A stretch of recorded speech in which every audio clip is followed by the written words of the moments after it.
नमस्कार, आप देख रहे हैं 4 का चक्रव्यूह। मैं हूं आपके साथ उन्नति भटनागर। बुलेटिन का आगाज लखनऊ से बड़ी खबर के साथ, जहां बढ़ सकता है मदरसों की जांच का दायरा। गैर मान्यता प्राप्त मदरसों के आय की हो सकती है जांच। आय की जांच पर सरकार जल्द विचार कर सकती है। नेपाल के सीमावर्ती जिलों में मदरसों की बढ़ोतरी को लेकर चिंता है, जहां बॉर्डर क्षेत्र में है 1,500 से ज्यादा गैर मान्यता प्राप्त मदरसे। ज्यादातर मदरसों ने आय का स्रोत ज़कात और चंदा बताया है। तो देखिए, मदरसों के सर्वे हुआ और इसके बाद अब जांच का दायरा कहीं और ज्यादा बढ़ सकता है। उसको लेकर हलचल तेज है, जहां ज्यादातर मदरसों ने जो आय का स्रोत है वो ये बताया है कि ज़कात और चंदे से होता है, और इसी के चलते गैर मान्यता प्राप्त मदरसों की जांच के आदेश दिए गए थे सरकार की तरफ से, और अब इस पूरी जांच का दायरा बढ़ सकता है।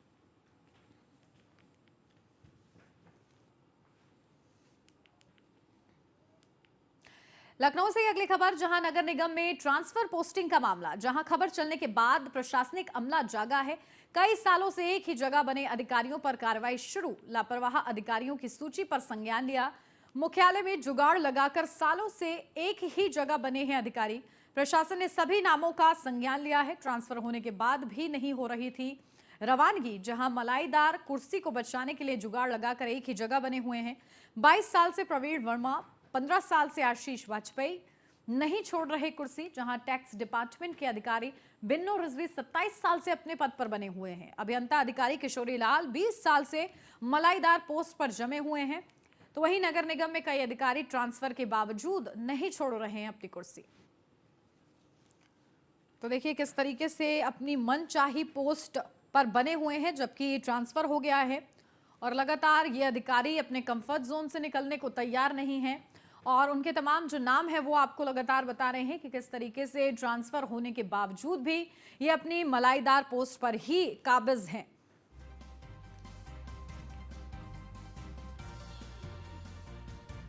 गुजरात के रण में सीएम योगी आदित्यनाथ ने आज छोटा उदयपुर में जनसभा को संबोधित किया। इस दौरान सरकार की उपलब्धियां गिनाते हुए विपक्ष पर जमकर निशाना साधा। अगर 1947 में भारत के सभी गणराज्यों को एकीकरण करने में इसी माटी के सपूत सरदार वल्लभ भाई पटेल ने अपनी दूरदर्शिता और दृढ़ इच्छा शक्ति का परिचय दिया, तो सन 2019 में कश्मीर से आतंकवाद की पर्याय बनी धारा 370 को हटाने के लिए प्रधानमंत्री मोदी जी के मार्गदर्शन में इसी धरती माटी के सपूत भारत के लोकप्रिय और यशस्वी गृह मंत्री श्री अमित भाई शाह जी ने जिस दृढ़ इच्छा शक्ति के साथ कश्मीर से धारा 370 को समाप्त किया है, भाइयों बहनों, आतंकवाद की ताबूत पर वह अंतिम कील है, और आतंकवाद और नक्सलवाद का खात्मा हमेशा के लिए होगा। ये देश आजादी का अमृत महोत्सव मना रहा है। आजादी के अमृत महोत्सव के वर्ष पर भारत का, जिस ब्रिटेन ने भारत पर 200 वर्षों तक शासन किया, उस ब्रिटेन को पछाड़ करके भारत का दुनिया का 5वीं अर्थव्यवस्था बनना, यह आर्थिक क्षेत्र में प्रधानमंत्री मोदी जी के नेतृत्व में भारत के वित्तीय प्रबंधन का बेहतरीन उदाहरण है, और भारत दुनिया की सबसे बड़ी आर्थिक ताकत बनेगा, इसमें अब कोई संदेह किसी को नहीं होना चाहिए। बिना भेदभाव के शासन की योजनाओं का लाभ सबको मिल रहा है। हम विकास कराएंगे सबका, लेकिन तुष्टीकरण किसी का नहीं करेंगे। यह आज भारतीय जनता पार्टी का संकल्प है। भारत के सर्वोच्च संवैधानिक पद पर, देश के राष्ट्रपति के पद पर एक वनवासी और जनजातीय परिवार से जुड़ी हुई श्रीमती द्रौपदी मुर्मू जी को देश का राष्ट्रपति बना करके भारत का गौरव बढ़ाने का काम प्रधानमंत्री मोदी जी के नेतृत्व में हुआ है। तो दूसरी तरफ गुजरात के अंदर भगवान बिरसा मुंडा के नाम पर विश्वविद्यालय की स्थापना का कार्यक्रम भी उसी श्रृंखला का एक नया हिस्सा है। इटावा से अब खबर, जहां कार्यकर्ता सम्मेलन में एक साथ अखिलेश यादव और शिवपाल यादव नजर आए। अखिलेश यादव ने पैर छूकर शिवपाल यादव का आशीर्वाद दिया। रामगोपाल यादव भी सम्मेलन में मौजूद रहे। जसवंत नगर क्षेत्र के नेता कार्यकर्ता सम्मेलन में शामिल हुए। मैनपुरी का विकास नेताजी ने किया है। शिवपाल यादव की तरफ से ये तमाम महत्वपूर्ण बातें कही गई। तो देखिए, भले ही उपचुनाव हो लेकिन पारिवारिक एकता नजर आई मंच पर आज।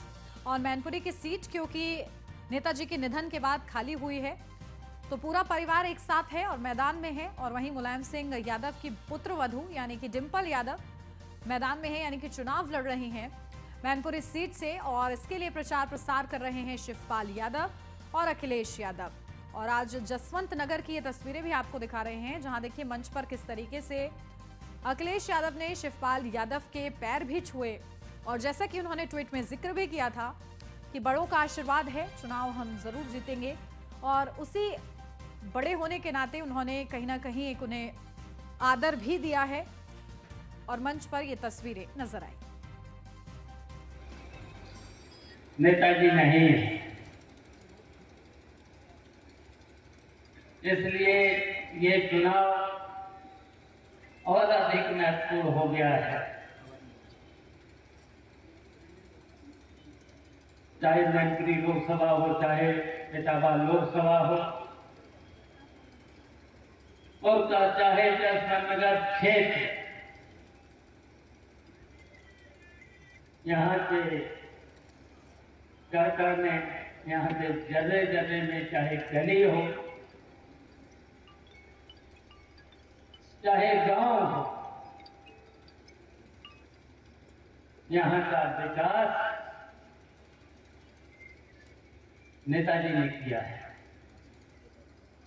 तो इसलिए मैं अखिलेश जी कहना चाहता हूँ, मेरा समर्पण और मेरी क्षमता,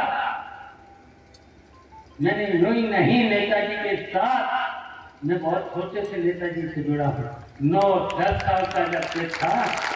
और यूं ही नहीं, मैंने नेताजी से बहुत कुछ सीखा। इसलिए मैंने समर्पण और मैंने क्षमता ऐसे नहीं समर्पण किया, पहचानिए।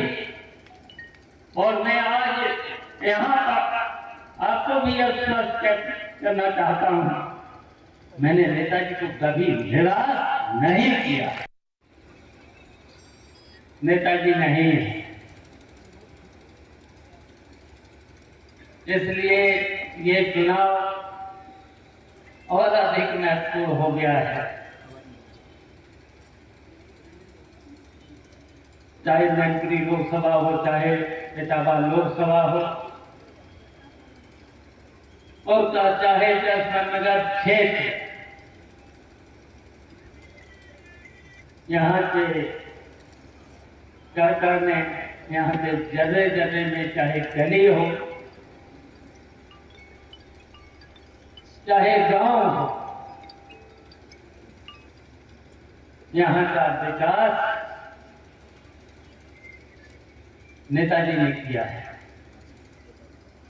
तो इसलिए मैं अखिलेश से भी कहना चाहता हूँ, मेरा समर्पण और मेरी क्षमता, मैंने यूं ही नहीं नेताजी के साथ, मैं बहुत छोटे से नेताजी से जुड़ा हूँ, 9-10 साल का जब से था। और यूं ही नहीं, मैंने नेताजी से बहुत कुछ सीखा। इसलिए मैंने समर्पण और मैंने क्षमता ऐसे नहीं समर्पण किया, पहचानिए। और मैं आज यहाँ पर आपको भी आश्वस्त करना चाहता हूँ, मैंने नेताजी को कभी निराश नहीं। वाराणसी से अब अगली खबर, जहां ज्ञानवापी मामले में जिला कोर्ट में सुनवाई हुई। जहां कोर्ट ने सुनवाई के लिए अगली तारीख 30 नवंबर दी है। विश्व वैदिक सनातन संघ की याचिका पर सुनवाई, जहां फास्ट ट्रैक से जिला कोर्ट में ट्रांसफर करने को सुनवाई थी, जहां 4 महिलाओं ने जिला कोर्ट में डाली थी ये याचिका।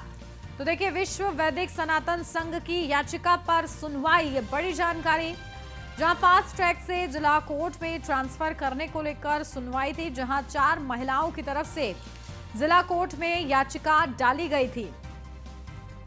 देखिए वाराणसी से बड़ी अपडेट आपको बता दें, जहां ज्ञानवापी मामले में जिला कोर्ट में सुनवाई हुई और इस दौरान तमाम अहम पहलू जो है पेश किए गए, जहां कोर्ट ने सुनवाई के लिए अगली तारीख अब 30 नवंबर मुकर्रर की है और अब 30 नवंबर को सुनवाई होगी। अपडेट लेते हैं, हमारे संवाददाता संतोष ओझा हमारे साथ जुड़ गए हैं। संतोष, क्या कुछ आज दलीलें पेश की गई, क्योंकि अगली तारीख अब 30 नवंबर है? इस मुकदमे की यदि बात करें तो इस मुकदमे में 5 वादनी जो थी, वो उनमें से 4 वादनियों ने इस बात को लेकर कोर्ट में एक एप्लीकेशन मूव कराया था कि कोर्ट जो ये मुकदमे का स्वभाव है, नेचर है, वो मिलते जुलते स्वभाव है, लिहाजा हमारे केस से इसको क्लब कर दिया जाए। क्योंकि इस केस में अकेले राखी सिंह है और राखी सिंह ने एक एप्लीकेशन मूव करा के रखा है जिसमें इनका ये मांग है कि फिर से कोर्ट कमीशन की कार्रवाई और साथ ही साथ जो दूसरे पक्ष के लोग हैं, या ये कहा जाए कि मुस्लिम पक्ष को प्रवेश पे रोक लगाई जाए। इन चीजों को सुनने के बाद आज जज ने अगली तारीख 30 तारीख मुकर्रर की है। कहा जा सकता है कि आज दोनों पक्षों को सुनने के बाद किसी निर्णय की जगह पे इन्होंने अगली तारीख देना लेकर समझा और तारीख अब 30 तारीख की होगी। जी बिल्कुल। फिलहाल देखिए संतोष, पक्ष किसका मजबूत नजर आ रहा है इन तमाम दलीलों के जरिए अगर देखा जाए, क्योंकि अब अगली सुनवाई का इंतजार रहेगा?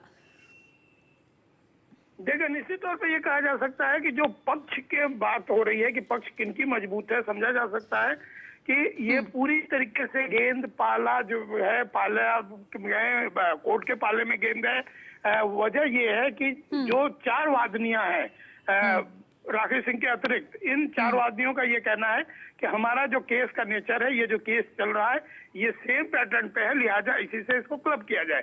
जबकि इस बात का विरोध राखी सिंह ने ये कहते हुए किया था कि ये चूंकि पूर्व से चला आ रहा है मुकदमा है और इस मुकदमा के बाद की सारी मुकदमाओं की शुरुआत हुई है, लिहाजा इसे क्लब न किया जाए। अब देखने की बात ये होगी कि 30 तारीख को न्यायालय किस ओर अपना रुख करता है, क्या इस पूरे मामले को एक साथ जोड़ता है और एक ही मुकदमे को चलाने का सिफारिश करता है, या फिर कंटिन्यू अलग अलग केसों को जैसे चल रहा है उस तरह चलने का परमिशन देता है। बिल्कुल। देखिए संतोष, न्यायालय के फैसले का इंतजार रहेगा। बहुत शुक्रिया आपका। मथुरा से अब खबर, जहां पिता ही निकला 21 साल की आयुषी का हत्यारा। लाल रंग के ट्रॉली बैग में मिला था आयुषी का शव। पुलिस ने आरोपी को हिरासत में लेकर पूछताछ की। यमुना एक्सप्रेसवे के सवस रोड पर शव मिला था, जहां पुलिस के मुताबिक ऑनर किलिंग का यह पूरा मामला है। मथुरा में यमुना एक्सप्रेसवे के किनारे लाल रंग के सूटकेस में मिली युवती की लाश के मामले का खुलासा हो गया है। यह पूरा मामला ऑनर किलिंग से जुड़ा हुआ है। दरअसल दिल्ली के बदरपुर थाने के मोलदबंद को निवासी आयुषी को उसके ही पिता ने गोली मारकर मौत के घाट उतार डाला। पुलिस ने आरोपी को गिरफ्तार कर लिया है, जिसने पूछताछ में जुर्म अपना स्वीकार किया है।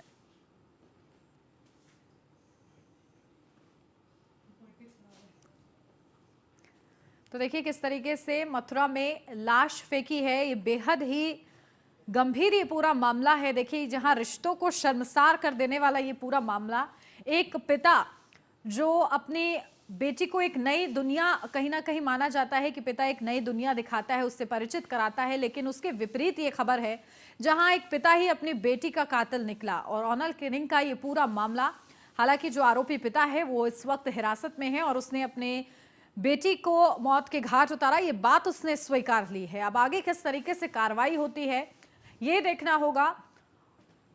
लाल ट्रॉली बैग में भरकर अपनी बेटी के शव को फेंक गया कलयुगी पिता, जहां ऑनर किलिंग की ये पूरा मामला है। हालांकि पुलिस ने तफ्तीश करते हुए आरोपी पिता को गिरफ्तार कर लिया है।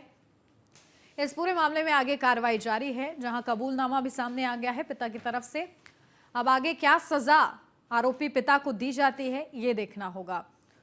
तो फिलहाल ये पूरा बड़ा मामला है मथुरा से जो कि सामने आया। आयुषी उस बच्ची का नाम था जो कि अपने पिता के हाथों ही उसकी मौत हुई है।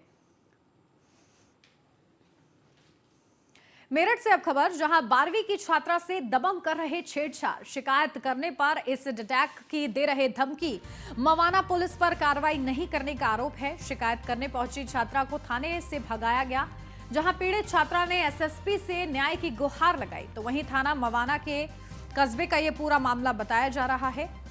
तो देखिए मवाना पुलिस पर कार्रवाई नहीं करने का आरोप है, जहां शिकायत करने पहुंची छात्रा को थाने से भगाया गया है।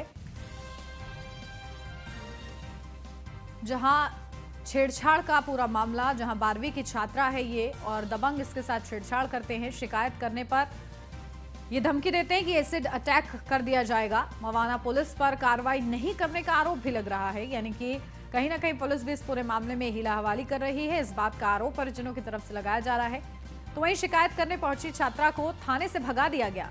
पीड़ित छात्रा ने एसएसपी से उसके बाद न्याय की गुहार लगाई। थाना मवाना के कस्बे का पूरा ये मामला बताया जा रहा है। को अपनी मम्मी के साथ बैंक जा रही थी, वहाँ पे 2 लड़कों ने बदतमीजी की, छेड़खानी दी करी मेरे साथ, मम्मी के साथ भी। उन्होंने मुझे बचाने की भी कोशिश करी। फिर कहा कि अगर तू पुलिस के पास जाएगी तो तेरे ऊपर तेजाब डाल देंगे। कौन लोग हैं? कब से परेशान कर रहे हैं? 2-3 बार ये मेरे साथ हो चुका है, फिर भी कोई कार्रवाई नहीं की। पुलिस थाने में भी गए हम, वहाँ पे डरा धमका के भगा दिया जाता है बाहर। अपनी रायबरेली से अब खबर, जहां रायबरेली में पागल कुत्ते का आतंक देखने को मिला। जहां बता दें कि पागल कुत्ते ने एक बच्चे समेत लगभग 1 दर्जन लोगों को घायल कर दिया। कुत्ते के हमले से बच्चा बुरी तरीके से घायल हो गया, उसके शरीर पर गहरे जख्म बन गए। फिलहाल बच्चे का अस्पताल में इलाज चल रहा है।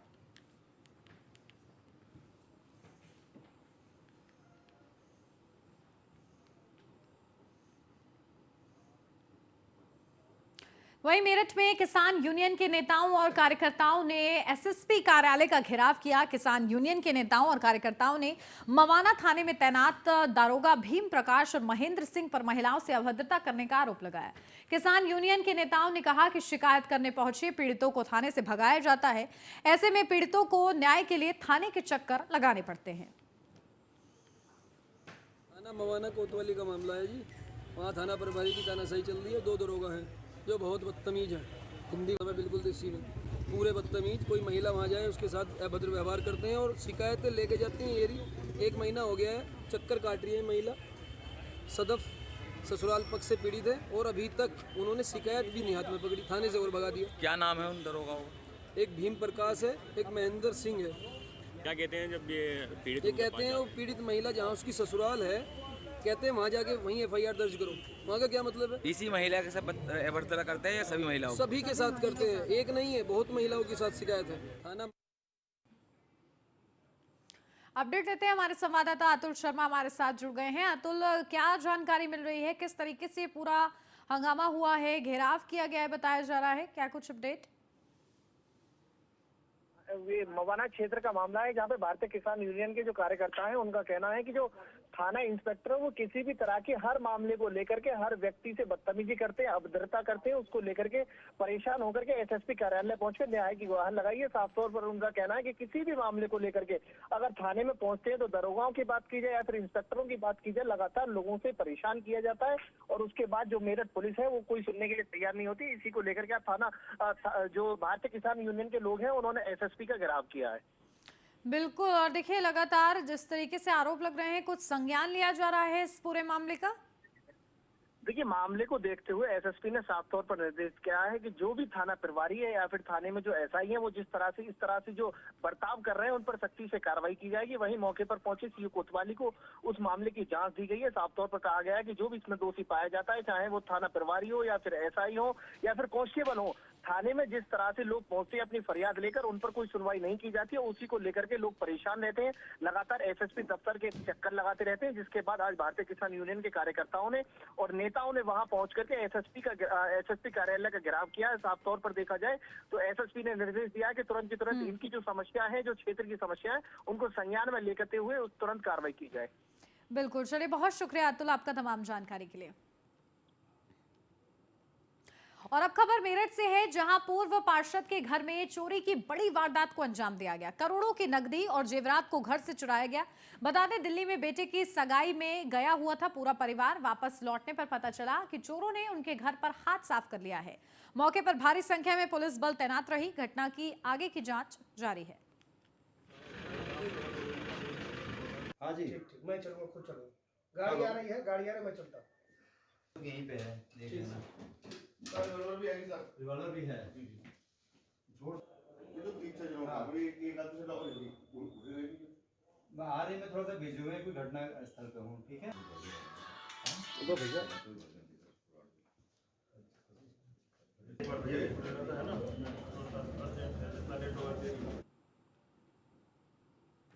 मेरठ से अब खबर, जहां युवक पर चाकू से हमला कर लहूलुहान किया गया। इलाज के दौरान युवक की मौत हुई, जहां घर से बुलाकर युवक पर जानलेवा हमला किया गया। गांव के 3 लोगों पर हमला करने का आरोप है। मौत की सूचना मिलने पर परिजनों में हड़कंप है। मेरठ के मवाना थाना क्षेत्र का ये पूरा मामला बताया जा रहा है।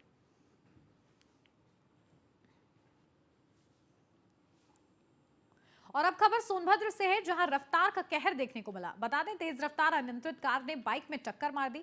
टक्कर इतनी जोरदार थी कि बाइक सवार युवक और 2 युवती की मौके पर ही मौत हो गई। घटना की सूचना मिलते ही परिजनों का रो रो कर बुरा हाल है। पुलिस ने मौके पर पहुंचकर कार सवार को गिरफ्तार किया है।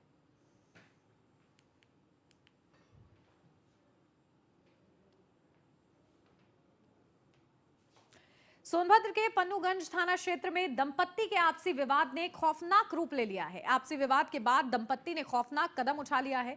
पति ने जहरीला पदार्थ खाकर आत्महत्या कर ली है, तो उसकी मौत की खबर सुनकर पत्नी ने भी फांसी लगाकर खुदकुशी कर ली। दोनों के 3 बच्चे हैं। अब तीनों का रो रो कर बुरा हाल है। मौके पर पहुंची पुलिस छानबीन में जुटी हुई है। आज थाना पन्नूगंज में पति और पत्नी सुसाइड कर लिया, उसका क्या मामला है? आज थाना पन्नूगंज अंतर्गत ग्राम पन्नूगंज में सूर्यकांत सोनी उम्र 27 वर्ष, जो अखबार बेचने का कार्य करते हैं, जो है पारिवारिक विवाद की वजह से सुबह कुछ जहरीला पदार्थ खा लिए थे। जब उनकी तबीयत बिगड़ने लगी तो उनके परिजन को इलाज हेतु वाराणसी ले जा रहे थे। रास्ते में ही उनकी मृत्यु हो गई, जिसकी सूचना प्राप्त होने पर उनकी पत्नी ने भी जो है फांसी के फंदे से लटक करके जान दे दी। उनकी पत्नी का नाम पुनीता देवी है, जिनकी उम्र लगभग 24 वर्ष है। मृतका के 3 बच्चे हैं, एक उम्र 4 वर्ष है, एक उम्र 3 वर्ष है, एक उम्र 3 माह है। उनके मृतक के पिता रामराज सोनी की तहरीर पर पंचायतनामा पोस्टमार्टम कार्रवाई कराई जा रही है। अभी पारिवारिक कलह की वजह स्पष्ट नहीं हो पाई है। कानून व्यवस्था कोई समस्या नहीं है, आवश्यक कार्रवाई की जाए। कानपुर से अब खबर, जहां महिला की संदिग्ध परिस्थितियों में मौत, जहां इलाके के एक युवक पर डंडों से पिटाई का आरोप है। बीते दिनों कुत्तों को लेकर दोनों में विवाद हुआ था, जहां युवक ने महिला की डंडे से पिटाई कर दी। युवक की पिटाई से महिला की हालत बिगड़ी थी। महिला की मौत के बाद आरोपी युवक फरार हो गया। पति की मौत के बाद बच्चे के साथ गांव में महिला रहती थी। शव पोस्टमार्टम के लिए भेजकर जांच पड़ताल में पुलिस जुटी हुई है। बिदनू भुरेपुरवा नई बस्ती का पूरा मामला बताया जा रहा है।